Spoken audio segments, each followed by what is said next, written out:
Hello friends, नमस्कार। आज हम चर्चा करेंगे अभी वर्तमान में एक समस्या चल रही है इजराइल और पैलेस्टाइन की कॉन्फ्लिक्ट से रिलेटेड। तो काफ़ी समय से ही कॉन्फ्लिक्ट चल रहा है, करीबन 11-12 दिन का युद्ध आज समाप्त हुआ है। तो कोशिश करते हैं इसको समझने का कि इसकी मूल में क्या है, और हमारा प्रयास ये रहेगा कि इसको संक्षिप्त रूप से समझें, शॉर्टली, क्योंकि अगर इसको हम तफसील से करेंगे तो करीबन 3-3.5 घंटे का वीडियो चाहिएगा।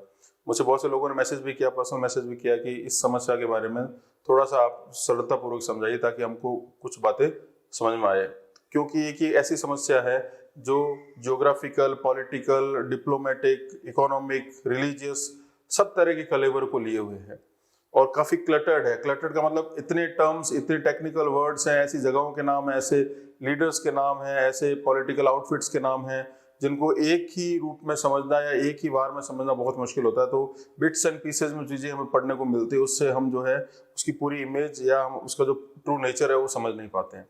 बहरहाल ये बातें अभी विराम देते हैं, समझने की कोशिश करते हैं क्या समस्या है। सबसे पहले आपको ये समझना पड़ेगा कि जो समस्या जो अभी वर्तमान में चल रही है, ये समस्या किस चीज को लेकर है, किन लोगों के बीच में। ये एक कॉन्फ्लिक्ट है जो मई 1948 से प्रारंभ होता है। 14 मई 1948 में इजराइल राज्य की स्थापना की जाती है संयुक्त राष्ट्र संघ के तत्वाधान में, और ये इजराइल वर्तमान में, जिसे हम पश्चिम एशिया कहते हैं, ब्रिटेन या यूरोपीय और अमेरिकी मीडिया इसको मिडल ईस्ट कहता है, क्योंकि उनकी नज़र में एशिया जो है वो उसके अलग अलग पार्ट हैं, जहाँ पर चाइना, कोरिया और जापान उसको सुदूर पूर्व कहा जाता है। उत्तरी एशिया के अंदर कजाकिस्तान, तिर्गिस्तान वगैरह ये राज्य आते हैं।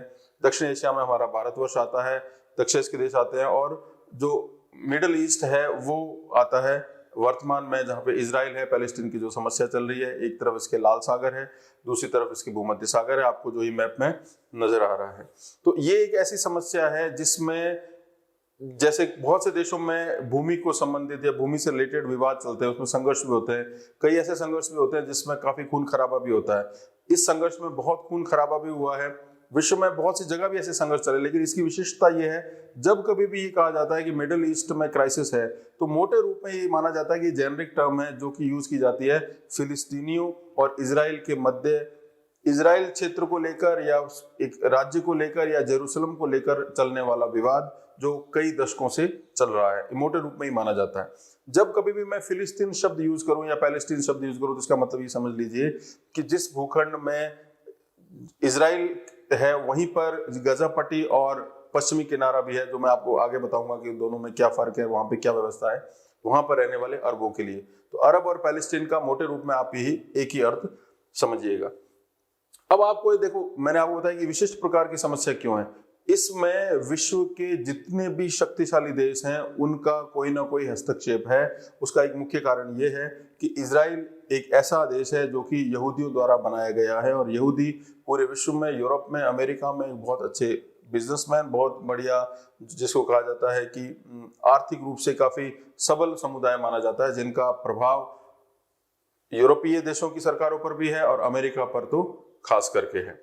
समस्या है भूमि को लेकर। भूमि में दो समुदायों के बीच में लड़ाई चल रही है। समुदाय कौन से हैं? एक समुदाय है इजराइल, इजराइल में रहने वाले यहूदी, और दूसरे कौन है? फिलिस्तीनी, जिनको पूर्ण राज्य का दर्जा नहीं मिला है, वो उसका क्लेम कर रहे हैं। तो ये जो जगह है, इससे संबंधित अब तक 3 धर्म रहे हैं। पहले तो आपको इन धर्म के बारे में थोड़ा सा समझना पड़ेगा, फिर इसकी समस्या का जो है क्रोनोलॉजी रूप में आपको समझेंगे तो थोड़ा सा आसानी रहेगी समझने में। उसके बाद में अभी अद्यतन अभी लड़ाई क्यों हुई, भारत का इसके प्रति क्या पक्ष है, ये भी आपको समझना पड़ेगा। एक जगह है जिसका नाम है जेरूसलम। ये जेरूसलम वर्तमान में इजराइल की राजधानी है, लेकिन जेरूसलम एक अंतरराष्ट्रीय भौगोलिक अवस्थान भी माना जाता है। इसका रीजन ये है कि ये 3 धर्मों की पवित्र भूमि माना गया है। इनमें सबसे पुराना जो धर्म है उसका नाम है यहूदी धर्म, जिसे जूज भी कहा जाता है।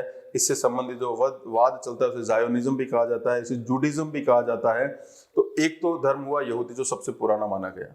उसी धर्म में आगे चलकर एक व्यक्ति आया जिसने ईसाई धर्म की स्थापना की, तो आगे जाके ईसाइयत का प्रसार हुआ, जिसे क्रिश्चियनिटी कहा जाता है। उनका नाम था जीसस क्राइस्ट। आगे जाकर करीबन 600 साल के बाद में एक और धर्म इजाद होता है जिसका नाम था इस्लाम धर्म। इस्लाम धर्म को स्थापित किया प्रोफेट मोहम्मद ने। तो 3 धर्मों का केंद्र जेरूसलम नाम की भूमि रहा, जिसके इर्द गिर्द राज्य की स्थापना को लेकर फिलिस्तीन में और यहूदियों के जेरूसलम के इर्द गिर्द अरबों में और यहूदियों के बीच में संघर्ष लंबे समय से चल रहा है। अब आपको यहूदी धर्म के संक्षिप्त इतिहास को आप समझिए। यहूदी धर्म ऐसा माना जाता है कि जब भारत में वैदिक सभ्यता अस्तित्व में थी, उसी समय अरब में यहूदी धर्म अस्तित्व में आया और इस धर्म के जो मूल संस्थापक हैं वो माने जाते हैं अब्राहम। इन्हीं अब्राहम के पोते हुए जिनका नाम था इजराइल।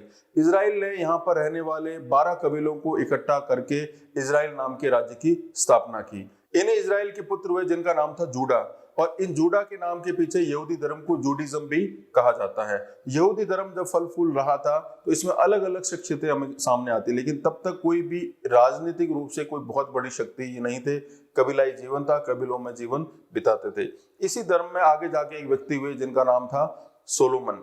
सोलोमन को माना जाता है यहूदी राज्य का प्रथम किंग, इसलिए इनको किंग सोलोमन भी कहा जाता है। इस्लामिक जगत में इन्हीं को सुलेमान कहा जाता है। लगभग 930 ईसा पूर्व में किंग सोलोमन ने ही यहूदियों का पहला धार्मिक स्थान, जिसे फर्स्ट टेम्पल जेरूशलम कहा जाता है, जेरूशलम में इसकी स्थापना की, जहां भगवान यहोवा की पूजा की जाती थी। तो ये माना जाता है कि किंग सोलोमन ने यहूदी धर्म को एक रूप से संगठित रूप से स्थापित किया। किंग सोलोमन की मृत्यु हो जाती है। सोलोमन की मृत्यु के बाद में जो इजराइल राज्य है वो दो भागों में बंट जाता है, उत्तरी इजराइल और दक्षिणी डेविड का राज्य, और इनमें एक गृह युद्ध है वो लंबे समय तक चलता है। तो ये तो यहूदी धर्म की मुख्य मुख्य बात हुई। यहूदी धर्म में जैसे हम ईसाई धर्म में ईसा की जो इंपॉर्टेंस है, इस्लाम धर्म में जो प्रॉफेट मोहम्मद की इंपॉर्टेंस है, वैसा ही यहूदी धर्म में इंपॉर्टेंस है मूसा की, या जिसे मोसेस कहा जाता है। ये माना जाता है कि तीनों ही धर्म जो है वो अब्राहमिक रिलीजन है, क्योंकि तीनों ही धर्म जो है अब्राहम की मान्यता को मानते हैं, अब्राहम की स्थिति को मानते हैं, और तीनों ही धर्म जो है उनको पवित्र मानते हैं। अब आगे अगर हम आएंगे ईसाई धर्म के ऊपर, तो ईसाई और बाद में इस्लाम धर्म के ऊपर, तो आपको चीजें धीरे धीरे परत दर परत समझ में आनी स्टार्ट होगी। अब ये माना जाता है कि यहूदी जो है, इन पर अगर विश्व में ही माना जाए कि किस कौम पे सबसे ज्यादा अत्याचार हुए, कौन सी कौम सबसे ज्यादा प्रताड़ित हुई है, तो ये माना जाता है कि यहूदियों पर विश्व इतिहास में अगर आप देखेंगे, ज्ञात इतिहास में सबसे ज्यादा अत्याचार हुए हैं। ये जो स्थान है वर्तमान में जो इजराइल, यहाँ पर अलग अलग शासकों ने शासन किया, और ये माना जाता है कि अलग अलग तरह से उन्होंने यहूदियों पर अत्याचार भी किए। जैसे ही किंग सोलोमन की मृत्यु होती है, बाद में जो गृह युद्ध चलता है, इजराइल राज्य के दो पार्ट हो जाते हैं। बाद में जो बेबीलोनियन राज्य था उसके अधीन यह स्थान आ जाता है, और ऐसा माना जाता है कि बेबीलोन के शासकों ने यहूदियों पर कई तरह के अत्याचार किए। कुछ समय बाद में सिकंदर का आक्रमण होता है। सिकंदर का आक्रमण एशिया में होता है। ये स्थान सिकंदर के अधीन आ जाता है, अलेक्जेंडर के अधीन हो जाता है। अलेक्जेंडर ने भी इनके ऊपर काफी अत्याचार किए। लगभग 63 ईसा पूर्व में इस क्षेत्र में रोमनों का जो है आगमन होता है, रोमन साम्राज्य की स्थापना होती है। रोमन जो थे वो इस समय तक किसी धर्म को मानते नहीं थे, वो सनातन धर्म को मानते थे, देवताओं की पूजा करते थे, मूर्ति पूजक थे, और जो उनके शव होते थे उनको उनकी भी चिता जलाई जाती थी, तो सनातन धर्म को मानने वाले थे। तो इस क्षेत्र में 63 ईसा पूर्व में रोमन लोगों की एंट्री होती है। रोमनों की एंट्री के साथ ही रोमन यहूदियों पर अत्याचार करना प्रारंभ करते हैं। ये व्यवस्था चलती रहती है, लेकिन तभी एक और इंपॉर्टेंट माइलस्टोन इतिहास में आता है, वो है जीसस क्राइस्ट का जन्म होता है, और वो धीरे धीरे ईसाई धर्म की स्थापना करते हैं। अब ऐसा माना जाता है कि ईसा मसीह को सूली पे लटकाया गया, बाद में वो जिंदा हुए, बाद में उन्होंने अपने प्रवचन दिए। वो तीनों जो चीजें हुई वो जेरूशलम नाम के स्थान पर हुई। किन लोगों ने उनको सूली पे लटकाया? वो थे रोमन। रोमनों ने क्यों लटकाया? ऐसा माना जाता है क्रिश्चियनिटी में, ईसाई धर्म में, कि यहूदियों के उकसाने पर रोमनों ने ईसा मसीह को सूली पे लटकाया। तो यहीं से इनके मध्य में, ईसाइयों में और यहूदियों के बीच में एक तरह का वैमनस्य उत्पन्न हो जाता है। रोमन तो पहले से ही थे, तो रोमनों ने भी यहूदियों पे अत्याचार किए, और आगे जाकर ईसाई भी उन पे अत्याचार करते हैं, ऐसा इतिहास बताता है। आगे चलकर करीबन 300 ईस्वी तक आते आते ऐसा माना जाता है कि रोमन साम्राज्य, जो कि बहुत बड़ा साम्राज्य था, 3 महाद्वीपों में फैला हुआ था, उस रोमन साम्राज्य का एक शासक था जिसका नाम था कॉन्स्टेंटाइन, जिसको कंस्टेंटाइन भी कहा जाता है। उसने ईसाई धर्म को स्वीकार कर लिया। तो अब रोमन और ईसाई एक हो गए, और दोनों ने मिलकर यहूदियों पर भयंकर अत्याचार किए। अब ये जो अत्याचार हुए, इसका परिणाम ये हुआ कि यहूदियों ने भारी संख्या में इजराइल से पलायन करना प्रारंभ कर दिया, और वो यूरोप के विभिन्न देशों में, एशिया के विभिन्न देशों में जाकर, और अफ्रीका के कुछ स्थानों पे जाकर, उत्तरी अफ्रीका के कुछ स्थानों में जाकर स्थापित हो गए, और उन्होंने अपना बिजनेस वगैरह करना स्टार्ट किया, अपना जीवन यापन करना स्टार्ट किया। इस स्थान पर यहूदियों की जनसंख्या 5% से भी कम हो गई। ये व्यवस्था चलते रही। आगे चलकर 6ठी शताब्दी में तीसरा धर्म यहाँ पर एक और पैदा होता है जिसका नाम था इस्लाम धर्म। इस्लाम धर्म के जो मसीहा है, जो लास्ट प्रोफेट माने जाते हैं, मोहम्मद साहब, तो मोहम्मद साहब ने जब मक्का से मदीना हिजरत की 622 में और यहीं से इस्लाम धर्म का प्रचार प्रसार हुआ, तो एक नई राजनीतिक शक्ति यहाँ पे धीरे धीरे धर्म के रूप में स्थापित होती है और वो इस्लाम धर्म था। अब इस्लाम धर्म और ईसाई धर्म, दो धर्म यहूदी धर्म के बाद में जो स्थापित होते हैं, वो धीरे धीरे अन्य क्षेत्रों को भी अपने काबिज लेने का प्रयास करते हैं। इसके परिणाम स्वरूप दोनों धर्मों के मध्य में धर्म युद्ध लड़े जाते हैं, जिन्हें क्रूसेड कहा गया। क्रूसेड जो है वो लगभग 1100 ईस्वी से लेके और 1270 के दशक तक जो है चलते हैं। इन क्रूसेडों में ईसाई धर्म के बीच में और इस्लाम धर्म के बीच में कई युद्ध होते हैं। बहुत रक्त रंजित इनका इतिहास है और लड़ाई का मुख्य कारण वही भूमि थी जो आज का जेरूसलम है। तो जेरूसलम में जो पवित्र स्थान माना जाता है ईसाई धर्म का, उसको कौन अपने कब्जे में लेगा, इस बात को लेके लंबी लड़ाइयां चली। यहूदी धर्म के लिए भी जेरूसलम महत्वपूर्ण है, ईसाई धर्म के लिए भी जेरूसलम इंपॉर्टेंट है, इस्लाम धर्म के लिए भी इंपॉर्टेंट है, क्योंकि ऐसा माना जाता है कि मक्का मदीना के बाद में तीसरा पवित्र स्थान इस्लाम धर्म में जो माना जाता है वो अल-अक्सा मस्जिद मानी जाती है जेरूसलम में। और ऐसा माना जाता है कि खुद मोहम्मद साहब ने ये कहा था कि ये स्थान पवित्र है जब वो हिजरत कर रहे थे, यहाँ रुके थे और उन्होंने अपने लंबे प्रवचन भी दिए थे। तो तीनों धर्मों के लिए ये स्थान, जेरूसलम स्थान, बहुत इंपॉर्टेंट है। लेकिन अभी यहूदी दृश्य में नहीं है, क्योंकि यहूदियों पे इतने अत्याचार हो चुके हैं, वो सब छोड़ छाड़ के यूरोप के राज्यों में चले गए और वहां अपना उन्होंने बिजनेस करना स्टार्ट कर दिया।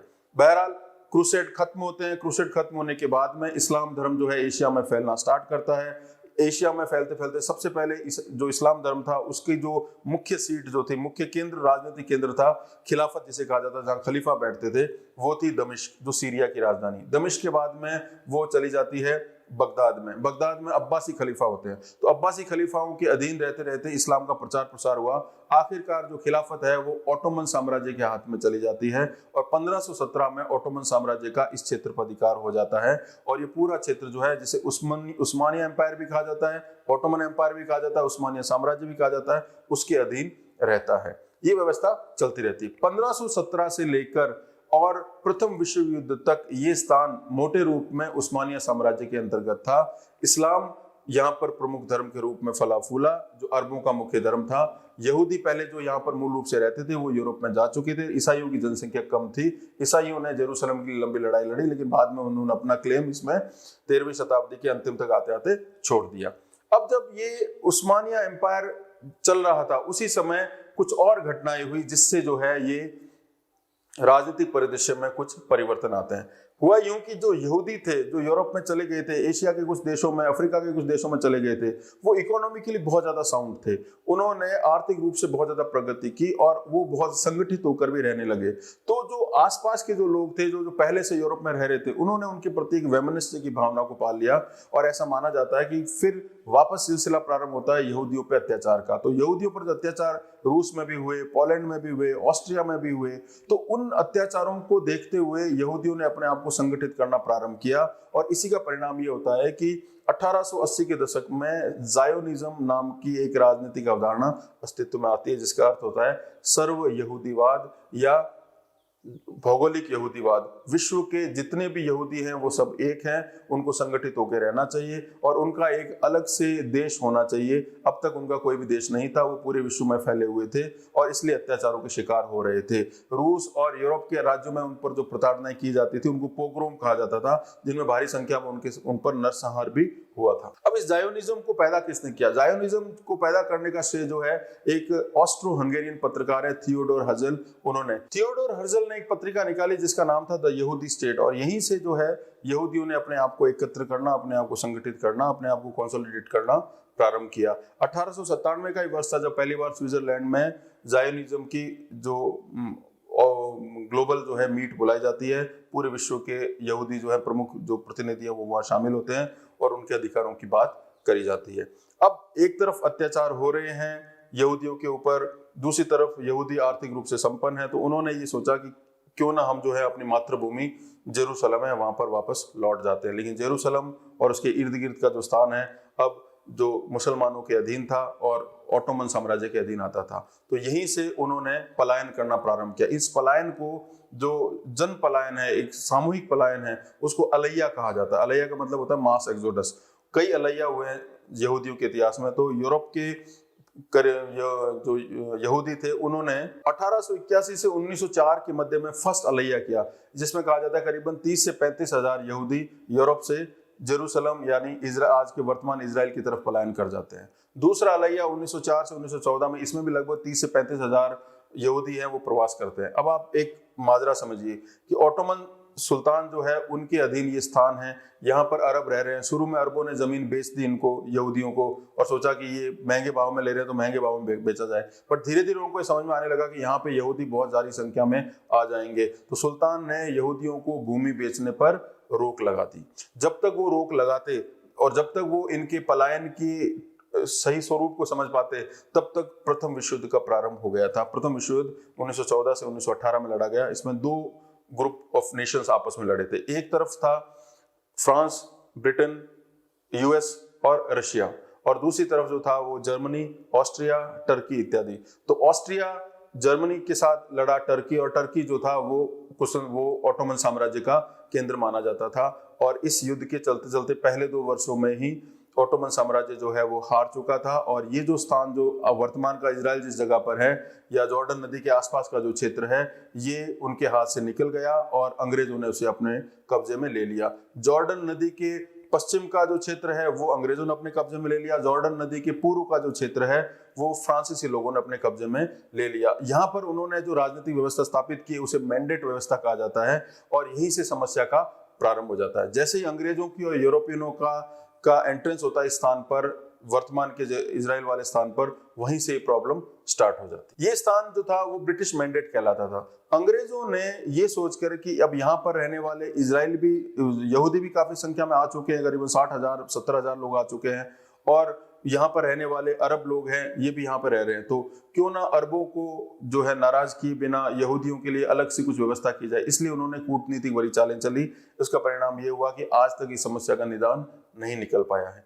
पहली घटना कब होती है? अरबों का प्रथम विश्व युद्ध में सपोर्ट लेने के लिए अंग्रेजों ने अरबों के लीडर के साथ में एक एग्रीमेंट किया। इसे हुसैन मैकमोहन समझौता कहा जाता है, जिसमें ये कहा गया कि जिस स्थान पर यहूदी आ रहे हैं, ये बेसिकली जो स्थान है जो ऑटोमन साम्राज्य का हिस्सा है, यहाँ पर अब अरबों का एक राष्ट्र होना चाहिए। एक बात आपको ये समझना पड़ेगा कि ऑटोमन साम्राज्य जो है तुर्कों का है, और यहाँ पर रहने वाले लोग अरब हैं। तो अरबों के लिए ये स्थान होना चाहिए। जो अरब इस क्षेत्र में रहने वाले उनको फिलिस्तीनी कहा जाता है। तो एक तरफ तो हुसैन मैकमोहन समझौता हुआ। उसी दौरान जब यहूदियों को ये बात समझ में आ गई कि इस मौके का फायदा अरबों ने उठा लिया, और आने वाले समय में उन्होंने जिस एक यहूदी राज्य की संकल्पना की थी, जिनके बारे में उन्होंने सपने संजोए थे, वो उनके हाथ से निकल जाएगा।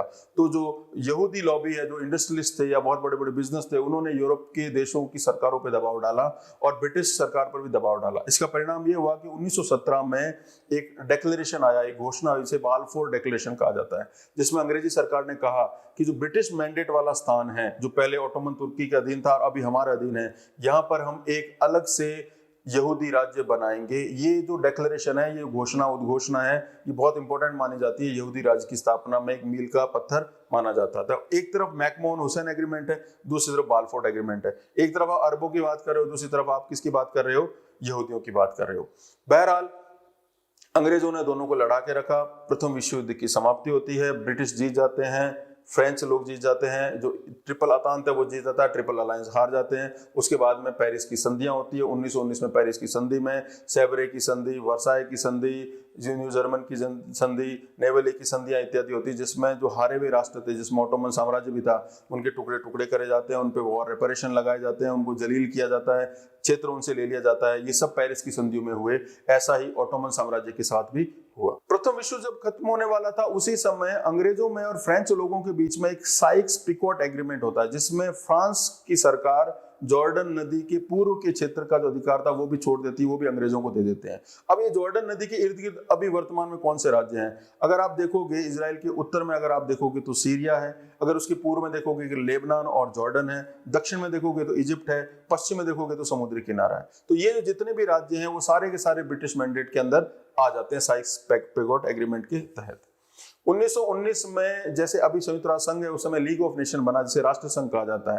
राष्ट्र संघ में भी मुद्दे उठे कि ये जगह जो है वो फिलिस्तीनियों के लिए है, या मतलब अरबों के लिए है, या जो यहूदियों के लिए। अब यहूदियों ने इंटरनेशनल लॉबिंग करना प्रारंभ किया। सबसे पहला प्रयास ये किया कि किसी इस मुस्लिम राज्य के राजा से सपोर्ट लिया जाए एक यहूदी राज्य के लिए, क्योंकि तब तक यहूदी इतने शक्तिशाली हैं किसी को अंदाजा नहीं था। तो अखिल यहूदी संगठन के जो हेड थे वाइजमैन, उन्होंने इराक के शासक किंग फैजल प्रथम के साथ में एक एग्रीमेंट किया जिसे फैजल वाइज एग्रीमेंट कहा जाता है, जिसमें बगदाद में जो इराकी सरकार थी उसने ये एक्सेप्ट किया कि अरब स्वतंत्रता के अधीन यहूदियों का एक पृथक राज्य होना चाहिए। अमेरिकी राजधानी वॉशिंगटन में भी 1919 में किंग क्रेन आयोग बिठाया गया कि आखिरकार यहाँ पर किसको राज्य मिलना चाहिए। 1922 में राष्ट्र संघ ने बोला कि यहूदियों के लिए पृथक राज्य बनाया जा सकता है। अच्छा, अंग्रेजों को ये लगा कि मुस्लिम और यहूदी आपस में लड़ रहे हैं तो इनका एक निपटारा करा जाए, तो अंग्रेजों ने वही किया लगभग जो उन्होंने भारत के साथ किया। हिंदुओं को और मुसलमानों को जिस तरह से लड़ाया, वहीं यहूदियों और मुसलमानों को वहां पर लड़ा दिया। फौरी तौर पर उन्होंने ये बताने के प्रयास किए कि हमने दोनों के बीच में शांति स्थापित करने के लिए और दोनों के बीच में जो क्षेत्रीय जो क्लेम किए जा रहे हैं उनको निपटान करने के लिए हमने कई कई प्रकार के प्रयास किए। अब उन्होंने जो प्रयास किया उनके नाम मैं आपको बताता हूँ। ब्रिटिश सरकार ने 1921 में हाईक्राफ्ट कमीशन बनाया। अब ये हाईक्राफ्ट कमीशन जो था, इसने बोला कि यहूदियों को राज्य दे दिया जाना चाहिए और करीबन 60% जो ये क्षेत्र है वर्तमान वाला जेरूसलम के इर्द गिर्द का, ये यहूदियों को दे दिया जाना चाहिए, जबकि यहूदियों की जनसंख्या टोटल जनसंख्या के 30% ही थी। तो अरबों ने इसको स्वीकार नहीं किया। इस हाईक्राफ्ट कमीशन ने यह भी कहा था कि जेरूसलम और बेथलेहम ये दो जगह हैं, ये अंतरराष्ट्रीय रूप से निगरानी में होनी चाहिए, किसी राज्य के अधीन नहीं जानी चाहिए। इसलिए यहूदियों ने भी इसको रिजेक्ट कर दिया और मुसलमानों ने तो करना ही था। फिर ब्रिटिश सरकार ने 1930 में शॉ कमीशन लेके आए, उन्होंने अपनी रिपोर्ट दी। 1936-37 में पील कमीशन आया, उसने भी दोनों के बीच में निपटारा करने के प्रयास किए। 1938 में वुडहेड कमीशन आया और 1939 में न्यू व्हाइट पेपर भी उसके ऊपर पब्लिश कर दिया।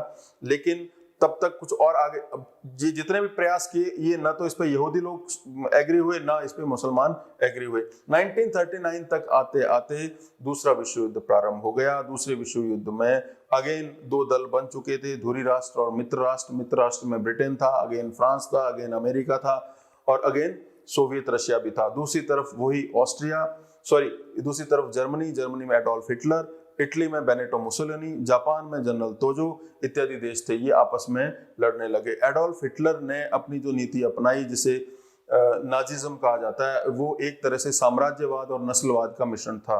और एडोल्फ हिटलर का ये मानना था कि प्रथम विश्व युद्ध में जर्मनी की हार का सबसे बड़ा कारण ये था कि वहां पर रहने वाले जो यहूदी थे उन्होंने सरकार का साथ नहीं दिया, उन्होंने पैसे अपने पास में रखे और उन्होंने एक तरह से देश के खिलाफ जो है वो की बगावत इत्यादि की है। तो एक तरह का जो जनरल जो लोगों के प्रति जो रवैया था यहूदियों के प्रति, वो बहुत ही हिंसक होने लगा और उसका नतीजा ये हुआ कि यहूदियों पर भारी मात्रा में अत्याचार किए गए। ऐसा माना जाता है कि हॉलोकॉस्ट की पॉलिसी को फॉलो करते हुए अलग अलग कंसंट्रेशन कैंप्स में पूर्वी यूरोप के देशों में हिटलर ने 60 लाख से अधिक यहूदियों को गैस चैम्बर में खत्म कर दिया, जो ये बहुत ही पूरे विश्व इतिहास में बड़े बड़े नरसंहारों में इससे बड़े नरसंहार शायद ही कभी हुए होंगे। यहूदियों पर इतने भयंकर अत्याचार हुए, उसके मद्देनजर यूरोप से यहूदियों का पलायन भारी संख्या में प्रारंभ होता है और वो सब आके वर्तमान के इजराइल राज्य के आसपास आके जमावड़ा करना प्रारंभ कर देते हैं और उनकी जनसंख्या अरबों के मुकाबले बढ़ती जाती है और टेंशन भी बढ़ती जाती है। अब जब सेकेंड वर्ल्ड वॉर चल रहा था और जर्मनी में हिटलर ने यहूदियों के खिलाफ स्टांस लिया हुआ था, तो इसी समय अरब नेता अल हुसैनी ने हिटलर के साथ मुलाकात की, क्योंकि दुश्मन का दुश्मन दोस्त होता है, और एक संघ बनाने का प्रयास किया कि हम आपके साथ हैं, आप यहूदियों का सफाया कीजिए। अब ये बहुत ही शॉर्ट माइंडेड या जिसको नैरो माइंडेड अप्रोच थी। इसका परिणाम ये हुआ कि ब्रिटेन के लोग जो कि हिटलर को अपने अगेंस्ट मानते थे, उन्होंने यहूदियों के प्रति अपना झुकाव करना प्रारंभ कर दिया। अब उनका जो अप्रोच अभी तक जो था, ऐसा माना जाता है अरबों और यहूदियों के प्रति लगभग बैलेंस भाव था। अब उनका झुकाव जो है वो यहूदियों की तरफ होने लग गए। बहरहाल विश्व युद्ध की समाप्ति होती है 1945 में। 1945 में जैसे ही युद्ध की समाप्ति होती है, ब्रिटिश सरकार के पास में और भी कई काम थे और ये वाला क्षेत्र भी था। ये क्षेत्र किसी भी दृष्टिकोण से इम्पोर्टेंट नहीं था अंग्रेजों की दृष्टि से, इसलिए उन्होंने अब इस पे अपना दिमाग लगाना बंद कर दिया। काफी प्रयास करने के बाद में आखिरकार उन्होंने संयुक्त राष्ट्र संघ को कह दिया कि आप ही इस क्षेत्र का, जो दोनों समुदाय हैं इनके बीच का जो विवाद है उसका निपटारा कीजिए और हम इसको नहीं कर सकते हैं। इसके परिणाम स्वरूप 15 मई 1947 में संयुक्त राष्ट्र महासभा ने, जनरल असेंबली ने एक कमेटी बनाई जिसमें कई देश शामिल थे, भारत भी शामिल था, कि इसका भविष्य क्या होगा, राजनीतिक संवैधानिक भविष्य क्या होगा, उसका जो है सॉल्यूशन करना होगा। समिति ने एक फार्मूला दिया जिसमें फिलिस्तीन को ऐसा माना जाता है 11,000 स्क्वायर किलोमीटर का एरिया दिया जाए, एक फिलिस्तीन राज्य बने, एक जेरूसलम राज्य बने जिसमें 15,000 स्क्वायर किलोमीटर का एरिया दिया जाए, बेथलेहम और जेरूसलम को अलग से जो है वो एक स्वतंत्र नगर के रूप में संयुक्त राष्ट्र संघ के अधीन रखा जाए, ये प्रस्ताव दिया। अरबों ने इसे स्वीकार नहीं किया। अरबों ने कहा कि इस क्षेत्र की जनसंख्या 19 लाख है और 67% जो गैर यहूदी हैं, तो यहूदियों को 15,000 स्क्वायर किलोमीटर क्षेत्र देना गलत है। नवंबर 1947 में फिर जद्दोजहद के बाद में संयुक्त राष्ट्र संघ ने अपने पहले का जो प्लान जो था उसमें थोड़ा बहुत चेंजेस किया और वापस उसको प्रोड्यूस किया। फिर उस पर वोटिंग कराई गई और वोटिंग में वो पास हो गया। इसे रेगुलेशन 181 कहा गया। इस रेजोल्यूशन 181 के तहत 14 मई 1948 में संयुक्त राष्ट्र संघ के अधीन, संयुक्त राष्ट्र संघ महासभा के अधीन इजराइल नाम के राज्य की स्थापना होती है। इजराइल को स्टेटहुड का दर्जा दे दिया जाता है तथा अरबों को स्वतंत्रता दे दी जाती है, ये इसमें रेजोल्यूशन में कहा गया। यहूदियों ने इसको स्वीकार कर लिया। अरबों ने, जो जिनको फिलिस्तीनी भी कहा जाता है, पैलेस्टाइन भी कहा जाता है, उन लोगों ने इसको स्वीकार नहीं किया। इजराइल के पहले प्रधानमंत्री बनते हैं बेन गुरियन। अब घटनाक्रम कैसे आगे बढ़ता है? जैसे ही इजराइल की स्थापना होती है 14 मई 1948 को, 15 मई को आसपास के 5 अरब राज्य, जिसमें इजिप्ट भी था, अरब भी था, जॉर्डन भी था, लेबनान इत्यादि देशों ने इजराइल पे आक्रमण कर दिया और इजराइल ने इन सबको पराजित भी कर दिया। उसका परिणाम ये हुआ कि जो क्षेत्र मिला हुआ था इजराइल के लोगों को, जो 15,000 वर्ग किलोमीटर, उससे उन ज्यादा क्षेत्र पर उन्होंने कब्जा कर लिया। जो अरब जो थे उनको पलायन करना पड़ा। गाजा पट्टी पर मिस्र ने कब्जा कर लिया, इजिप्ट ने, और वेस्ट बैंक पर जॉर्डन ने कब्जा कर लिया। और ऐसा माना जाता है करीबन 7.5 लाख फिलिस्तीनियों को पलायन करना पड़ता है, वो विस्थापित हो जाते हैं। अब क्या किया जाए? मामला संयुक्त राष्ट्र संघ में गया। संयुक्त राष्ट्र संघ ने दिसंबर 1948 में एक और रेजोल्यूशन पास किया, जिसे रेजोल्यूशन 194 या संकल्प 194 भी कह सकते हैं। उसमें कहा गया कि जो फिलिस्तीनी विस्थापित हो गए हैं उनको राइट टू रिहेबिलिट है, उनको राइट टू रिटर्न है, वापस लौट के रहने का अधिकार है, लेकिन वो मूर्त रूप नहीं ले पाया। तो ये पहली लड़ाई अरब देशों के बीच में और इजराइल के जो लोग हैं उनके बीच में लड़ाई पहली होती है। इजराइल की जो राजधानी जो थी वो तेल अबीब थी। जेरूसलम अभी भी जो है 2 पार्ट में बटा हुआ था, पूर्वी जेरूसलम और पश्चिमी जेरूसलम। पश्चिमी जेरूसलम में अभी भी जो था वो इजराइल के लोगों का प्रभाव था और पूर्वी पर जॉर्डन इत्यादि, या जो आप ये मान लीजिए अरब प्रभावित क्षेत्र माना गया। तो ये व्यवस्था चलती रही।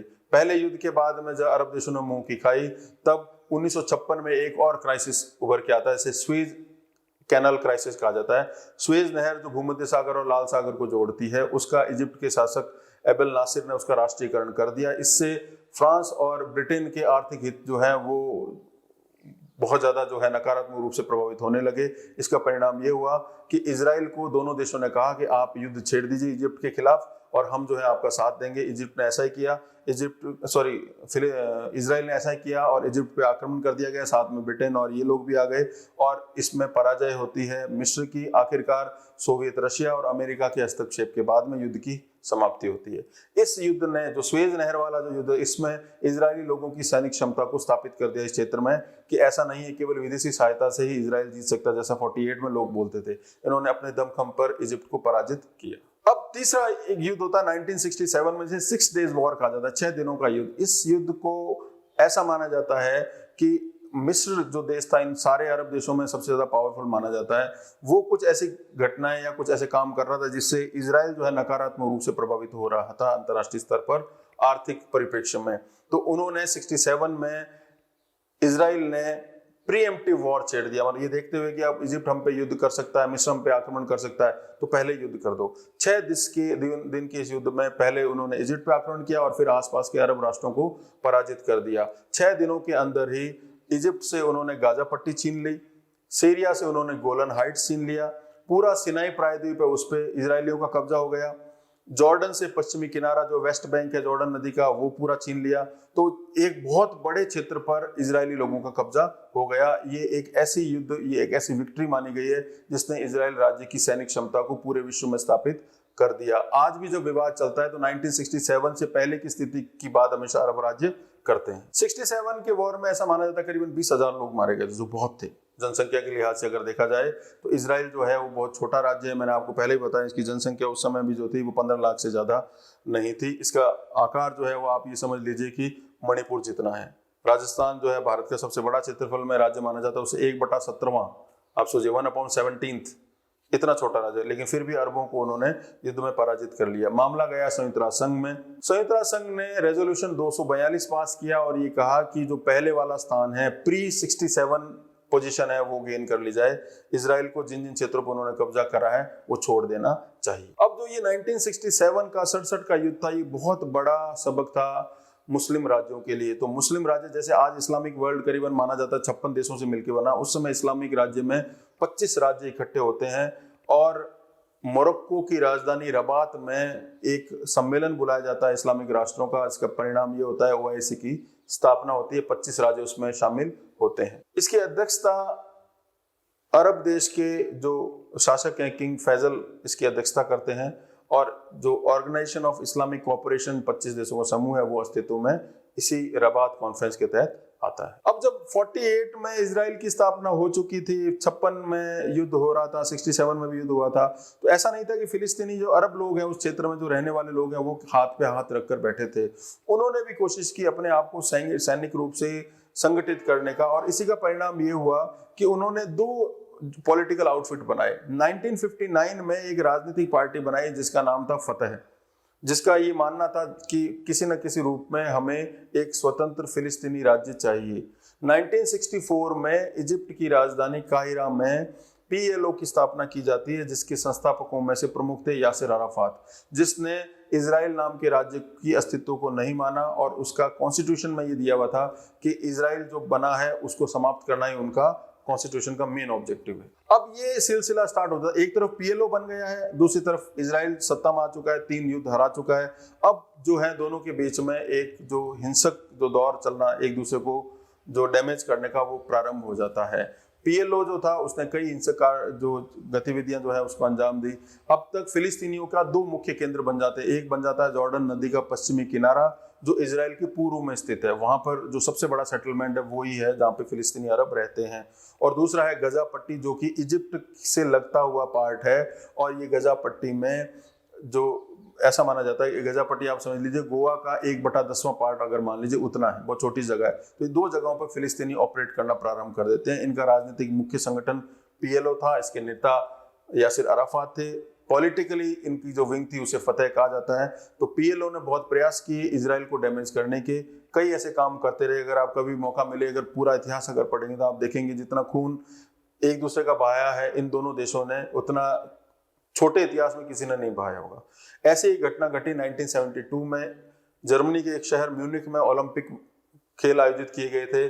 तो इजराइल की एक टीम को, 11 जनों की टीम को फिलिस्तीनी आतंकवादियों ने एक एक करके जो है वो मौत के घाट उतार दिया। अगली घटना ये घटती है 1973 में, जब यहूदियों का एक पवित्र त्योहार होता है योम किपुर, पवित्र दिन जिसे कहा जाता है। उस दिन अरब देशों ने मिलकर इजराइल पर अटैक कर दिया और आखिरकार इस बार अमेरिकी सहायता से इजराइल जो है वो इन देशों को पराजित कर पाता है। और रिचर्ड निक्सन जो है वो समर्थन करते हैं इजराइल का अपने कॉज को लेकर। इसका परिणाम ये होता है कि अरब के देश मिल जाते हैं और ऑयल सप्लाई अमेरिका को बंद कर देते हैं।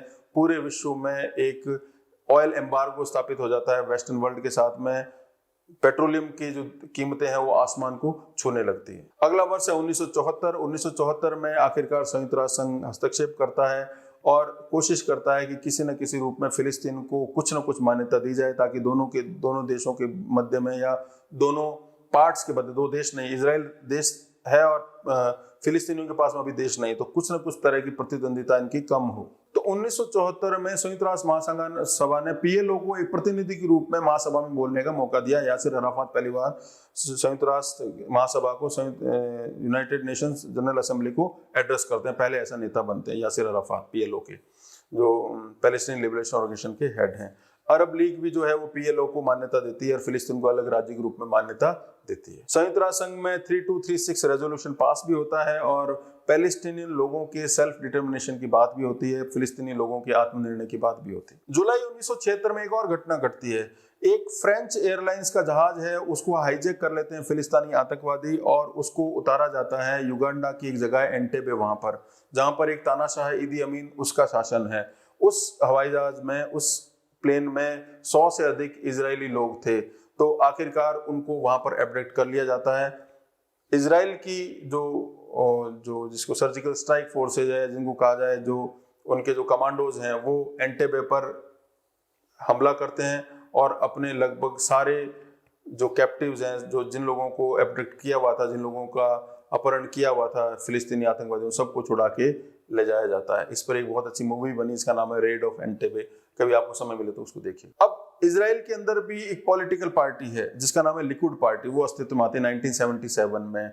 अब ये 1977 में जब लिकुड पार्टी सत्ता में आती है तो वो कंजर्वेटिव है, दक्षिणपंथी है, जो ये मानती है कि फिलिस्तीनियों को नेस्तनाबूद करना ही सबसे अच्छा काम है और इजराइल के लोगों को अपना क्षेत्र जो है प्रसार करना चाहिए। तो वो क्या करते हैं, वेस्टर्न बैंक है जहां पर रहने वाले हैं जो फिलिस्तीनी रहते हैं, वहां पर भी अपनी बस्तियां बसाना प्रारंभ कर देती है लिकुड पार्टी। दोनों पार्ट्स के बीच में, दोनों पार्टियों के बीच में समझौता कराने का प्रयास बहुत समय से चल रहा था। अमेरिकी राष्ट्रपति ऐसा कर रहे थे। तो 1978 में एक एग्रीमेंट होता है, इसे कैंप डेविड एग्रीमेंट कहा जाता है। अमेरिकी राष्ट्रपति की मध्यस्थता में मिस्र और इजराइल के जो प्रेसिडेंट, प्राइम मिनिस्टर, वो मिलते हैं।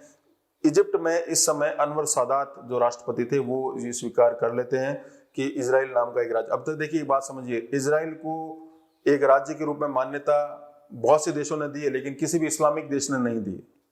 तो अनवर सादात पहले ऐसे व्यक्ति बनते हैं जो समझौते में भी मानते हैं कि ये एक राज्य है, और बदले में इजराइल क्या करता है, गाजा पट्टी और वेस्ट बैंक में फिलिस्तीनियों को रहने को और उनको कुछ स्वायत्ता जो है वो प्रॉमिस करता है। अब इसका परिणाम क्या होता है, अनवर सादात अपने देश लौटते हैं। कुछ समय बाद में वहां के जो फिरका परस्त लोग थे, दक्षिणपंथी हार्डलाइनर जो थे, वो उसकी हत्या कर देते हैं। तो इस तरह 1979 में मिस्र यानी इजिप्ट पहला ऐसा देश बनता है इस्लामिक वर्ल्ड का जो मान्यता देता है इजराइल को, जो है वो पूरी तरह से एंडोर्स करता है कि एक राज्य है। अब एक और देश है पास में, जिसका नाम है लेबनान। लेबनान में पैलेस्टीन लिबरेशन ऑर्गेनाइजेशन PLO के जो करता धरता है, वो अपने बड़े बड़े कैंप बनाकर कार्य कर रहे होते हैं। तो 1982 में इजराइल की फोर्सेस लेबनान पे अटैक कर देती है और 3 साल तक उनके क्षेत्रों पर कब्जा कर लिया जाता है और PLO के लोगों को वहां से भगा दिया जाता है।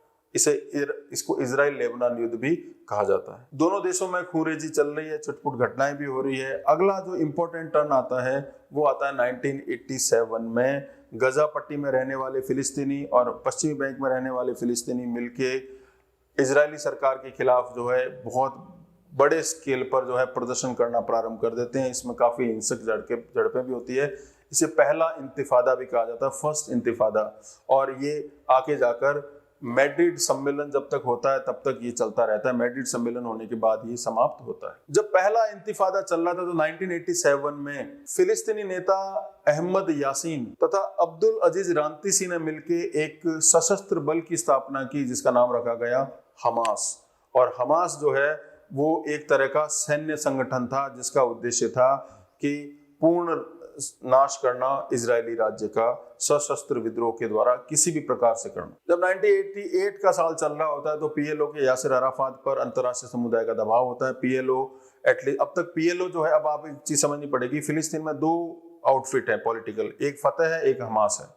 फतेह PLO के अधीन काम कर रहा है, हमास सशस्त्र है। PLO और फतेह जो है वो इजराइल राज्य को मानते हैं कि ये अस्तित्व में है, लेकिन हमारा भी अधिकार बनता है, हमें भी सेकंड स्टेट मिलना चाहिए। लेकिन हमास के लोग जो है मानते हैं कि इजराइल नाम का कोई राज्य नहीं है। ये थोड़ा बहुत पीसफुल तरीके से काम करने की कोशिश करते हैं फतेह और PLO वाले, लेकिन हमास वाले बोलते हैं कि केवल जो है power flows from the barrel of gun, कि शक्ति के द्वारा ही, हिंसा के द्वारा ही इनको शांत किया जा सकता है। तो 2 पॉलिटिकल सेंटर धीरे धीरे उभरना प्रारंभ होते हैं। बहरहाल 1988 में यासिर अराफात मान लेते हैं कि इजराइल नाम का राज्य, उसको मान्यता दे देते हैं। अगला देश बनता है अल्जीरिया। अल्जीरिया भी मान लेता है, इजराइल को मान्यता दे देता है। 1991 में प्रथम खाड़ी युद्ध प्रारंभ होता है। प्रथम खाड़ी युद्ध में एक तरफ अमेरिका है, दूसरी तरफ इराक है, और इसमें इराक का साथ देते हैं फिलिस्तीनी लोग, PLO देता है, हमास देता है। और परिणाम ये होता है कि अमेरिका जो है और अधिक जो है इजराइल परस्त हो जाता है। सोवियत संघ भी जो है वो, उसका झुकाव भी धीरे धीरे जो है वो इजराइल की तरफ होना प्रारंभ हो जाता है। इसका मुख्य कारण ये है कि वहां पर रहने वाले, अमेरिका और रशिया में रहने वाले यहूदी जो लोग हैं, उनका जो डायस्पोरा है वो, उनका बहुत ज्यादा प्रभाव है वहां की सरकारों पर। प्रथम खाड़ी युद्ध 91 में समाप्ति होने के बाद में मैड्रिड सम्मेलन होता है, जिसमें ये कोशिश की जाती है कि किसी न किसी तरीके से अंतर्राष्ट्रीय प्रयासों से दोनों पार्टियों के बीच में एक शांति समझौता स्थापित किया जाना चाहिए। और इसी का परिणाम ये होता है 1993 में नॉर्वे की राजधानी ओस्लो से दोनों के मध्य में, पीएलओ और इजराइल के मध्य में शांति वार्ता प्रारंभ होती है। इसे ओस्लो अकॉर्ड भी कहा जाता है। कई अरब देश इसमें शामिल होते हैं। अमेरिका मुख्य मध्यस्थता का काम करता है। पीएलओ के अलावा अरब देश भी शामिल होते हैं। अरब देशों के राष्ट्राध्यक्षों को, यासिर अराफात इत्यादि को नोबेल पीस अवार्ड भी दिया जाता है 1994 में, ताकि एक ऐसा माहौल बने जिसमें शांतिपूर्वक ये लोग रह सके।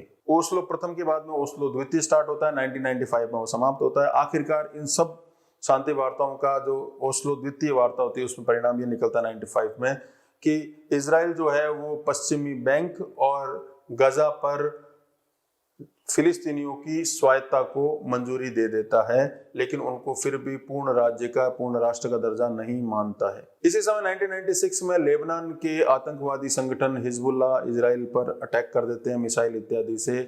इसे हिजबुल्लाह युद्ध कहा जाता है। इजराइल उनको भी पटकनी दे देता है। जुलाई 2000 में अमेरिका के राष्ट्रपति आते हैं बिल क्लिंटन। वो कोशिश करते हैं कि दोनों के मध्य में वापस समझौता करवाया जाए पीएलओ और इजराइल के बीच में।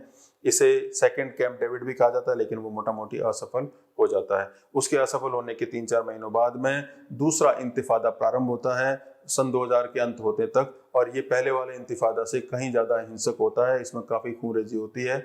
बहुत भारी संख्या में गाजा पट्टी और वेस्ट बैंक में फिलिस्तीनी लोग, युवा इकट्ठे होते हैं। सरकार के खिलाफ पत्थरबाजी, गोलीबारी इत्यादि सब होती है और कई लोगों की जान जाती है। इजराइल क्या करता है? इजराइल फिलिस्तीन के जो गाजा और वेस्ट बैंक के कई शहर हैं उन पर कब्जा कर लेता है। ये काम करते समय जब इंतफादा चल रहा होता है तो 2002 में इजराइल 1967 के बाद में सबसे बड़ा अभियान, सैनिक अभियान करती है, ऑपरेशन डिफेंसिव शील्ड, जिसके तहत इन जगहों पर, दोनों जगहों पर फिलिस्तीनी शहरों पर कब्जा इजराइल की सैनिक कर लेते हैं। अब इजरायली सैनिक क्या करते हैं? गाजा पट्टी में तो वैसे इजराइल की सैनिकों की उपस्थिति थी, लेकिन गाजा पट्टी इतना ज्यादा सघन पॉपुलेशन वाला जगह थी कि इजरायली लोगों ने कभी उसमें ज्यादा इंटरेस्ट नहीं लिया। लेकिन वेस्ट बैंक जो था उसमें इंटरेस्ट लेना जरूरी था। उसका एक बहुत बड़ा कारण ये भी था कि वहीं पे उसी के बॉर्डर पर जेरूसलम स्थित है और जेरूसलम जो है उनके लिए पवित्र था।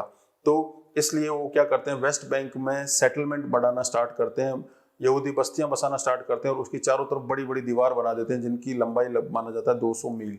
तो मामला जाता है संयुक्त राष्ट्र संघ में। वहां से कोई रिलीफ नहीं मिलता अमेरिकी वीटो की वजह से। फिर मामला जाता है अंतर्राष्ट्रीय न्यायालय में। अंतर्राष्ट्रीय न्यायालय ये बोलता है कि ये जो दीवार है ये तोड़ी जानी चाहिए, लेकिन ये उनका जो निर्णय होता है अंतर्राष्ट्रीय न्यायालय का, वो गैर बाध्यकारी होता है, नॉन मैंडेटरी होता है, इसलिए उसको एग्जीक्यूट नहीं किया जाता। वर्ष 2004 आते आते पीएलओ के हेड यासिर अराफात की डेथ हो जाती है और वो अपना उत्तराधिकारी बना के जाते हैं महमूद अब्बास को। मार्च 2004 में ही हमास के दोनों संस्थापक हैं, उनकी डेथ हो जाती है। वो इजरायली हमलों में मारे जाते हैं। रांतेसी भी मारे जाते हैं, रजीज भी मारे जाते हैं। वर्ष 2004 की इंपॉर्टेंस ये है कि जून 2004 में पहला ऐसा वर्ष था कि हमास के लोगों ने रॉकेट से हमले करने प्रारंभ किए इजराइल के ऊपर। यहीं से रॉकेट के हमलों की दास्तान प्रारंभ हो गई जो आज तक चल रही है। सितंबर 2005 तक आते आते, अंतर्राष्ट्रीय समुदाय के प्रेशर में आते आते, इजराइल जो है गाजा से अपने सैनिकों को अंतिम रूप से बुला लेता है और गाजा को पूर्ण रूप से फिलिस्तीनियों के हवाले कर देता है। जुलाई 2006 में लेबनान जो पड़ोसी देश है उनके पूर्व में स्थित है, अगेन उनका आतंकवादी संगठन हिजबुल्लाह अटैक करता है इजराइल पर। इजराइल जो है वो लंबे युद्ध के बाद में लेबनान को पराजित कर लेता है। ऐसा माना जाता है करीबन 5 लाख लेबनान के लोगों का विस्थापन होता है इससे। फिलिस्तीन के लोगों की मनोदशा समझने का प्रयास कीजिए। फिलिस्तीन के पास में 2 जगह हैं। एक तो गाजा पट्टी जहां पूर्ण रूप से फिलिस्तीन ही रहे हैं, इजराइल जा चुका है। दूसरा पश्चिमी किनारा जहां पर फिलिस्तीनी तो रह रहे हैं लेकिन साथ में, उनके साथ में इजराइल के लोग भी, यहूदी भी रह रहे हैं। उन्होंने अच्छे अच्छे सेटलमेंट बना लिए हैं। गजा में नारकीय स्थिति है, ठीक है। वेस्ट बैंक में थोड़ी स्थिति बेहतर है, लेकिन जो सबसे अच्छी जगह जो है वो उन लोगों के पास में जो यहूदियों के पास है। उन्होंने अपना एम्बैंकमेंट भी कर लिया, बड़ी बड़ी दीवार भी बना ली। तो अब एक ऐसी विचारधारा सिर उठाने लगती है जो कि बहुत ज्यादा हार्ड लाइनर होती है। ऐसा माना जाता है कि फतेह और पीएलओ कुछ नहीं कर पाए हैं, इसके बदले में हमास जो है वो युवाओं की प्रिय भी है और बहुत ज्यादा प्रतिक्रियावादी भी होती है, वो ज्यादा पॉपुलैरिटी गेन करने लगती है। अब तक हमास ने राजनीतिक कार्यों में दखल अंदाजी नहीं की, वो केवल सैन्य बल द्वारा या वायलेंट एक्ट्स के द्वारा ही अपनी सत्ता को लोगों से मनवा रही थी। इस बार वो इलेक्शन फाइट करती है। इलेक्शन फाइट होने से पहले फतह में और हमास के बीच में एक तरह की प्रतिद्वंद्विता प्रारंभ होती है, कई जगह हिंसक झड़पें भी होती है। अब फिलिस्तीनी लोगों के बीच में भी दो राजनीतिक केंद्र जो है सिर उठाने लगते हैं, दोनों के बीच में लड़ाई प्रारंभ हो जाती है। आखिरकार 2007 तक आते आते गजा पट्टी पर हमास का कब्जा हो जाता है, फतह के लोगों को वहां से निकाल दिया जाता है। ये एक तरह का गृह युद्ध था, फिलिस्तीनी लोगों के अंदर चलने वाला। अब चूंकि हमास का कब्जा है गाजा पर, तो वो मिसाइल दागेंगे हिंसक काम करेंगे। तो इसके परिणाम स्वरूप इजराइल की सेना 2008 में ऑपरेशन कास्ट लीड जारी करती है, जिसमें भारी संख्या में मिसाइलें दागी जाती है गाजा पट्टी के ऊपर और गाजा का ब्लॉकेड कर दिया जाता है। 2010 में पुनः शांति वार्ता प्रयास किए जाते हैं। इजिप्ट के शहर शर्म उल शेख में मीटिंग्स होती है, इजराइल के लोगों का और फिलिस्तीन का समझौता कराने का प्रयास किया जाता है, लेकिन फिर भी पूर्ण रूप से कोई भी समझौता नहीं हो पाता। 2011 तक आते थे हमास और फतह में एक तरह की सुलह भी हो जाती है, लेकिन फिर भी जो हमास है वो गाजा पट्टी पर अभी भी प्रमुख राजनीतिक दल के रूप में रहता है और वो बारंबार मिसाइल जो है वो लॉन्च करना जो है अपना जारी रखता है इजरायली शहरों के ऊपर। इजराइल का जो क्षेत्रफल इतना छोटा है कि गाजा पट्टी से आराम से वहाँ उनके क्षेत्रों में हमले बोले जा सकते हैं। इस सब को देखते हुए इजराइल ने एक नई डिफेंस टेक्नोलॉजी डेवलप की, जिसे आयरन डोम सिस्टम कहा जाता है, अभी भी चर्चा में है।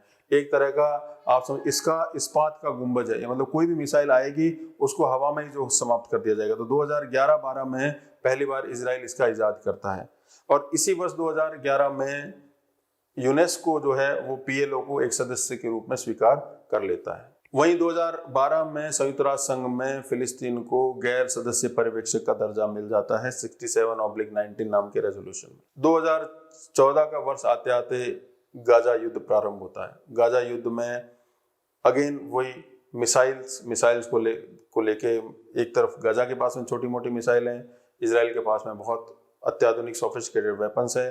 गाजा के बड़े क्षेत्र पे अगेन इजरायली फोर्सेस कब्जा कर लेती है, उसकी ब्लॉकेड करने का प्रयास किया जाता है, क्योंकि गाजा जो है वो इजिप्ट से लगा हुआ है और इजिप्ट के उसके बीच में एक दीवार भी बनी हुई है, लेकिन ऐसा माना जाता है कि इजिप्ट ही उनको सहायता प्रदान कर रहा है। मई 2015 ईसाई धर्म का प्रमुख क्षेत्र है, केंद्र है वेटिकन सिटी जो रोम में स्थित है। वो फिलिस्तीन को एक राज्य का दर्जा मान लेती है। अगला साल है 2016 में अमेरिका बहुत भारी आर्थिक मदद करता है इजराइल को और हथियार मुहैया करवाता है। ऐसा माना जाता है लगभग $38 बिलियन के हथियार इजराइल को दिए जाते हैं ताकि वो अपने आसपास के मुस्लिम राष्ट्रों से अपने अस्तित्व को बचाए रख सके। ये ऐसा क्यों होता है, उसका एक बहुत बड़ा रीजन ये भी माना जाता है कि ट्रंप की सरकार आते आते अमेरिका में सितंबर 2016 के बाद में आते आते जो डोनाल्ड ट्रंप है उनकी वाइफ जो है इवांका ट्रंप जो है वो मानी जाती है यहूदी है और उनके ब्रदर इन लॉ भी जो है यहूदी माने जाते हैं, यहूदियों के बड़े लीडर माने जाते हैं। तो ट्रंप सरकार जो थी पूर्ण रूप से प्रो इजरायली थी। अब तक जो काम अमेरिका की सरकार ने नहीं किए वो सारे ट्रंप के काल में हो गए और इससे इजराइल की स्थिति बहुत ज्यादा मजबूत हो गई। उसी का परिणाम ये था कि $38 बिलियन की जो डिफेंस एड जो है वो इजराइल को मिली अमेरिका के द्वारा। फरवरी 2017 में जब इतना बड़ा अमेरिकी सपोर्ट मिल रहा है तो इजराइल की संसद है नेसेट, उसमें एक एक्ट पास किया जाता है कि पश्चिमी किनारे वेस्ट बैंक जो कि जहाँ पे फिलिस्तीनी ज्यादा रहते हैं वहाँ करीबन 4000 यहूदी सेटलर्स है, यानी उनकी बस्तियां वगैरह है, वो वैध है। ये वहां की संसद इस एक्ट को पास कर देती है, इससे भी हिंसा बढ़ती। फरवरी 2017 में ही अब तक अमेरिका ये मानता था कि किसी भी तरह से टू नेशन जो थ्योरी है उसको, टू स्टेट थ्योरी जो है उसको किसी न किसी रूप में एक्सेप्ट कर लिया जाना चाहिए। अब डोनाल्ड ट्रंप पहली बार अमेरिकी राष्ट्रपति बनने के साथ ही ये घोषणा करते हैं कि वन स्टेट सॉल्यूशन होना चाहिए। तो अब तक की जितनी भी पीस टॉक्स चल रही थी उन सबको बहुत बड़ा धक्का लगता है। मतलब एक तरह से ये समझिए कि एक इजराइल का राष्ट्रपति जो बात बोल रहा है वो बात अमेरिकी राष्ट्रपति भी बोल रहा है। अप्रैल 2017 में रशिया में व्लादिमीर पुतिन सरकार है वो ये कहती है कि पश्चिमी जेरूसलम को मान लिया जाना चाहिए, इजराइल की राजधानी मान ली जानी चाहिए और पूरी जेरूसलम जो फिलिस्तीनियों को दिया जाना चाहिए। अब जेरूसलम जो है अंतर्राष्ट्रीय नगर है अभी भी और 3 धर्मों की प्रमुख केंद्र है, बहुत इंपॉर्टेंट है, बहुत सेंसिटिव है। तो रशिया जैसा देश भी वो भी ये बात कह देता है, इससे इजराइल की स्थिति और मजबूत होती है। सितंबर 2017 में अमेरिकी राष्ट्रपति डोनाल्ड ट्रंप ये कहते हैं कि तेल अवीव जो इजराइल की राजधानी है, अब इजराइल की राजधानी अगर जेरूसलम है तो हम उसको मान्यता देते हैं। मतलब इजराइल की राजधानी जेरूसलम अब तक नहीं मानी गई थी, क्योंकि जेरूसलम 3 धर्मों का केंद्र है, लेकिन अब उन्होंने मान ली है। इसका परिणाम क्या होता है, 2018 में अमेरिकी एम्बेसी का उद्घाटन होता है जेरूसलम के अंदर, और उसका उद्घाटन कौन करती है, इवांका ट्रम्प। अब इसका अर्थ आप समझ लीजिए। अच्छा, अब तक की खास बात यह थी कि कभी भी इजराइल को एक यहूदी राज्य नहीं माना गया। मतलब यहूदियों का राज्य जरूर है, क्योंकि वहां पे इस्लाम के लोग भी रहते हैं, इस्लाम की पॉपुलेशन ऑलमोस्ट 20% के आसपास है। लेकिन पहली बार अब जो है बेंजामिन नेतन्याहू की सरकार है, हार्डलाइनर है, 2018 में घोषणा की जाती है कि यहूदियों का आधिकारिक राज्य है, उनकी ऑफिशियल लैंग्वेज जो है वो हिब्रू है। अब ये सेक्युलर से रिलीजियस स्टेट बन गया ऑन पेपर। और इसमें से जो सबसे दिलचस्प बात जो ये थी इसका घोषणा में, इजराइल सरकार की घोषणा में, कि अविभाजित जेरूसलम को राजधानी घोषित किया जाता है, न कि पश्चिमी पूर्वी कुछ नहीं। नवंबर 2019 में ट्रम्प सरकार और आगे चली जाती है। ट्रम्प सरकार ये कहती है कि जो 4000 बस्तियां बसा रखी है पश्चिमी किनारे में इजरायली लोगों ने, वो वैध है। हालांकि बात अलग है कि जून 2020 में इजराइल का कोर्ट जो है वो ये कहता है कि ये अवैध कब्जे हैं कुछ जगह पर, वो हटाए जाने चाहिए। जो वैध है वैध, अवैध अवैध। लेकिन अमेरिकी सरकार तो उससे भी आगे रहती है, वो इतनी प्रो इजरायली, जितना इजराइल का कोर्ट नहीं। तो इस तरह से ये खूनी इतिहास चला आ रहा है। 2021 में आते आते मई 2021 में पुनः झड़पें प्रारंभ होती है, जो आज हमारी वीडियो बनाने का मुख्य कारण है। ये क्यों झड़पें प्रारंभ हुई, रमजान का महीना चल रहा था, और जिस पश्चिमी बैंक में जेरूसलम पर जो कब्जा है इजरायली फोर्सेज का, वहां पर कुछ ऐसी घटनाएं हुई जिससे ये हिंसा भड़की और गाजा पट्टी से मिसाइल लॉन्च किए गए। ऐसा माना जाता है करीबन 90% मिसाइलों को हवा में ही आयरन डोम प्रणाली के तहत जो है उसको नष्ट कर दिया गया। इसका एक मेन कारण ये है कि इजरायली सरकार ने कहा कि रमजान के महीने में अल-अक्सा मस्जिद पे लोग जो इकट्ठे हो रहे हैं, वो एक दिन में 10,000 से ज्यादा लोग इकट्ठे नहीं हो सकते। वहां का एक गेट है, इसको दमिश्क गेट या डेमस्कस गेट कहा जाता है, वो बंद कर दिया गया। इससे हिंसक झड़पें जो है वो बढ़ने लगी। एक सुप्रीम कोर्ट ने, इजराइल के सुप्रीम कोर्ट ने जो पूर्वी जेरूसलम में 4-5 फिलिस्तीनी परिवार थे उनको जमीन से हटने के आदेश दिए। इससे भी लोगों में रिजेंटमेंट था। फिर हमास द्वारा रॉकेट दागे जाना, इजराइल की सरकार द्वारा उसकी प्रतिक्रिया इत्यादि देना, अल-अक्सा मस्जिद पर इजरायली फोर्सेस की भी द्वारा रॉकेट दागे जाना, ये घटनाएं लगी। अब 11-12 दिन के युद्ध के बाद में शांति स्थापित हो गई है। डोनाल्ड ट्रंप की सरकार जा चुकी है, जो बिडेन सरकार में आ चुके हैं, वो वापस double nation two state theory में वापस बिलीव की बात करते हैं। तो थोड़ा सा स्टांस में अब चेंज आया है। अब ये तो सारी कहानी, अब इस कहानी में 2-3 पेज है वो आपको समझने आवश्यक है।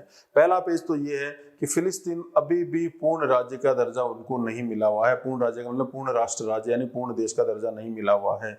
कुछ जगहों पर उनको पर्यवेक्षक, नॉन मेंबर ऑब्जर्वर का दर्जा उनको संयुक्त राष्ट्र संघ ने दिया है। वो केवल बोलने जाते हैं, बाकी उनको कोई और प्रकार का अधिकार नहीं है। एक चीज। दूसरा ये कि उनके 2 सेटलमेंट है, गाजा पट्टी। गाजा पट्टी को इजरायली सरकार ने ब्लॉक किया हुआ है। वो कहीं से भी उनका कोई भी व्यापार इत्यादि अगर होगा तो वो इजरायली फोर्सेज के देख रेख में ही होगा। एक तरफ उनके बड़ी दीवार बना दी इजिप्ट ने, जहां से उनका आना जाना बंद है, बाकी समुद्री है, वहां पर इजरायली फोर्सेज का कब्जा है। तो वो एक ऐसी जगह है, बहुत ही सघन पॉपुलेशन है।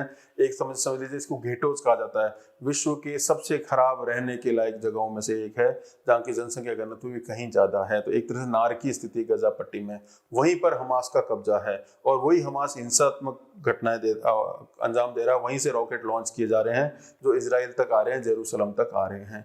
अगली बात यह कि इतना गरीब है, इतनी सघन जनसंख्या उनकी है, तो उनको कौन पैसे, कौन एड दे रहा है। अब एक चीज आपको समझनी पड़ेगी कि जो जितना भी इस्लामिक वर्ल्ड है उनमें मोटा मोटी सब देशों ने इजराइल को एक राज्य के रूप में मान्यता दे दी है। एक तो कुवैत है, वो अभी तक नहीं दे पा रहा है, और दूसरा जो है वो टर्की है। टर्की जो है वो एक नए सुन्नी राज्य के रूप में उभर के आ रहा है, वो भी इसको मान्यता नहीं मान रहा है इजराइल को। अब ये माना जा रहा है कि कौन उनको सहायता कर रहा है। सहायता देने में ऐसा माना जाता है कि कुवैत का शासक बिना किसी इंटरनेशनल प्रेशर के दबाव में आए वो गाजा पट्टी में गए हैं, वहां के लोगों से मिले हैं और उन्होंने खुले रूप में हमास को समर्थन देने की बात कही, यानी एक आतंकवादी संगठन को समर्थन देने की बात कुवैत के शासक ने कही है। तो कुवैत से वहां पर पैसा जा रहा है, वहां से वो इसलिए मिसाइलें बना पा रहे हैं। एक बात। दूसरा, कुछ लोग ये भी मानते हैं कि ईरान जो है अब धीरे धीरे अपने आप को शक्तिशाली बना रहा है, वो उनको टेक्नोलॉजी इत्यादि मुहैया करवा रहा है। तीसरी बात ये है कि इजराइल और इनका कोई आपस में, जो अगर देखा जाए डिफेंस के लेवल पे, दोनों आपस में कोई कंपैरिजन नहीं है। लेकिन इशू ये है कि गाजा पट्टी से जो मिसाइलें दागी जा रही है, एक एक दिन में 1300 मिसाइलें दागी जा रही है, उनको आयरन डोम प्रणाली के तहत इजराइल नष्ट तो करा, लेकिन एक एक उनकी जो मिसाइल है वो लाखों डॉलर्स की है, जबकि उनकी मिसाइलें जो है गाजा पट्टी वाली हमास की मिसाइलें वो बहुत सस्ती है, तो एक आर्थिक रूप से बहुत बड़ी क्षति हो रही है इजराइल को। अब अगली बात ये कि इससे भारत का स्टांस और भारत के संदर्भ में इसका क्या अर्थ है। अब देखिए, इजराइल की पॉलिसी अगर जब भी देखी जाए तो 1950 तक आते आते भारत ने इजराइल को राज्य के रूप में मान्यता दे दी थी, लेकिन नैतिक रूप से मॉरली अगर देखा जाए तो सरकार ने 1950 से लेके 1992 तक इजराइल को खुले हाथों से समर्थन नहीं किया था। हमने इवन ये देखिए कि उनकी जो है एम्बेसी भी भारत में नहीं थी, केवल बॉम्बे में इजराइल का एक कॉन्सुलेट था। सीधा अगर आपको इजराइल जाना है तो जाने का कोई रास्ता नहीं था। भारत और इजराइल में कई तरह की समानताएं भी हैं। समानताएं ये है कि एक तो इस पूरी पट्टी में अगर आप बे ऑफ बंगाल से लेके भूमध्य सागर से लेके बे ऑफ बंगाल तक जाएंगे, पूरी इस्लामिक पट्टी है। जितने भी देश है ज्यादातर इस्लामिक, उसमें केवल 2 ऐसे देश हैं जो टोटली प्योरली जिसको डेमोक्रेटिक कंट्री कहा जाता है, एक इजराइल है, दूसरा भारत है। तो ये एक दूसरे को नजदीक लाता है। दूसरा एक इशू ये भी है कि इजराइल के साथ हमारे संबंध उस तरह के दोस्ताना नहीं है, लेकिन सामरिक दृष्टि से इजराइल हमारा तीसरा बड़ा डिफेंस एड सप्लायर है। पहले नंबर पे अमेरिका, सेकंड पे यूएस रशिया है और तीसरे नंबर पर इजराइल है। इजराइल की डिफेंस टेक्नोलॉजी की खास बात यह है कि इजराइल की डिफेंस टेक्नोलॉजी बल्कि नहीं है। बल्कि का मतलब ये है कि बहुत मैसिव या बड़े एयरक्राफ्ट नहीं है, सोफिस्टिकेटेड वेपन्स, शार्प वेपन और जो एयरबोर्न जो सिस्टम होता है उसमें इजराइल का कोई मुकाबला नहीं है। इवन करगिल वॉर के समय भी माना जाता है कि करगिल वॉर के समय में भी इजराइल की जो लेजर बेस्ड टेक्नोलॉजी इंडिया को मिली थी, उसी के बलबूते वो करगिल का युद्ध जीत पाए थे। इसके अलावा भी इजराइल के साथ में हमारे जो वेपन से रिलेटेड, डिफेंस से रिलेटेड जो समझौते हैं वो बहुत ही जबरदस्त है। इसलिए भारत जो है वो जो 92 से पहले का भारत का जो स्टांस था उसमें काफी चेंज आया है। भारत जो है धीरे धीरे उसका झुकाव इजराइल की तरफ बढ़ा है। पीवी नरसिम्हा राव की सरकार पहली सरकार थी जिसने इजराइल के साथ अपने संबंधों को आगे बढ़ाया।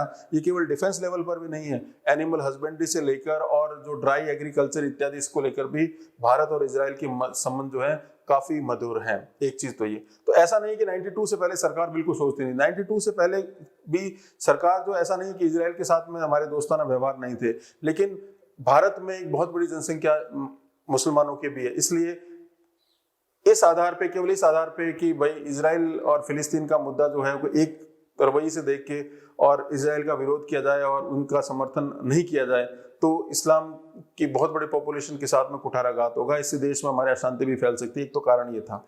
दूसरा ये था कि जब इस्लामिक ऑर्गेनाइजेशन अस्तित्व में आया उसमें भारत और पाकिस्तान की राइवलरी जब चल रही थी तो इस्लामिक कॉन्फ्रेंस में अगर पाकिस्तान भारत के खिलाफ कोई रेजोल्यूशन लाता भी है और उसे अंतर्राष्ट्रीय दबाव बनता है तो उस पर हमेशा पीएलओ ने वीटो किया है। तो ये भी भारत की कूटनीति की एक बहुत बड़ी विजय थी। समय परिवर्तित होता है, थोड़ी बहुत विदेश नीति में परिवर्तन भी आता है। अभी हमारी विदेश नीति में इजराइल के प्रति हमारा रुख में झुकाव है, लेकिन फिर भी आधिकारिक रूप में हम हमारी विदेश नीति में उन्हीं चीजों को सपोर्ट करते हैं जो मॉरली करेक्ट होती है। इसलिए अभी वर्तमान युद्ध के समय में भारत सरकार ने ये कहा कि हम जहां नैतिकता है वहां पर हम जो है फिलिस्तीन की कॉज के साथ में खड़े हैं, और अगर कहीं पे भी ऐसा लगेगा कि जो भारत की विदेश नीति के मूल तत्वों के खिलाफ कुछ चीजें हो रही है तो हम उसका जो है कठोरता के साथ विरोध भी करते हैं। ये भारत की विदेश नीति की एक बहुत बड़ी विजय भी मानी जाती है। तो कोशिश है कि आपको इन सारी घटनाओं से समझ में आ जाए इजराइल और फिलिस्तीन की समस्या कैसी है। समाधान की बात की जाए तो दो समाधान निकल सकते हैं, एक तो 2 स्टेट, एक 1 स्टेट। दोनों ही समाधान इजराइल नहीं चाहता। 2 स्टेट तो कदापि नहीं चाहता, आपको पता है, वो राज्य का दर्जा मानने नहीं देने वाला। 1 स्टेट में ये होगा कि अगर एक राज्य बना दिया जाए, गाजा पट्टी और पश्चिमी किनारे को मिला के, और एक राज्य अगर बना भी लिया जाए तो उसमें मुसलमानों की जनसंख्या यहूदियों के मुकाबले बढ़ जाएगी, और डेमोक्रेटिक कंट्री में अगर ऐसा हो जाएगा तो उनको ऐसा लग रहा है कि हमारा कॉज ही समाप्त हो जाएगा। इसलिए ये वो भी होने नहीं देंगे। अब इसका निर्णय क्या होगा कोई नहीं जानता। आज के लिए इतना ही, शुक्रिया।